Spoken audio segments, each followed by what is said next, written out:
Giza eskubideak, konponbidea, bakea, goiburu hori zabaldu dute dagoeneko Bilboko Kasilan manifestazioa hasiko den tokian. Arratsaldeko 6etan lelo horren inguruan batuko dira Eusko Alderdi Jeltzalea, Sortu, Aralar, Eusko Alkartasuna, Alternatiba eta Geroa Bai alderdietako ordezkariak eta ELA eta LAB sindikatuetako arduradunak. Eloi Belasko epailaren debekuaren ostean erabaki zuten guztiek bat eginda manifestazio egitea. Asmo zehatz batekin.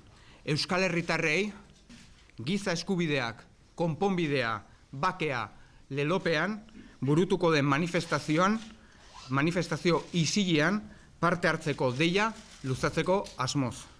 Dagoeneko Bilbora iristen hasiak dira arratsaldeko manifestaziora etortzeko hainbat herritan antolatu dituzten autobusak. Kasilan hasi eta Bilboko udaletxean amaituko den manifestazio hau egiteko erabakia denbora laburrean hartu behar izan zuten atzo arratsaldean alderdi eta sindikatu abertzaleek. Auzitegi Nazionalak tantaz-tanta ekimenak deitutako mobilizazioa debekatu ostean Jaurlaritza haserrea agertu zen. Bestetik berehala alderdi eta sindikatuetako ordezkariak harremanetan jarri ziren eta emaitza lehendabizi guztiek batera atera zuten argazki hau izan zen. Egoera berezian agerraldi berezia egitea erabaki zutela esan zuten alderdi eta sindikatuetako ordezkariek. Gaur arratsaldeko 6etan Bilbon egingo den manifestazioan berriro batuko dira.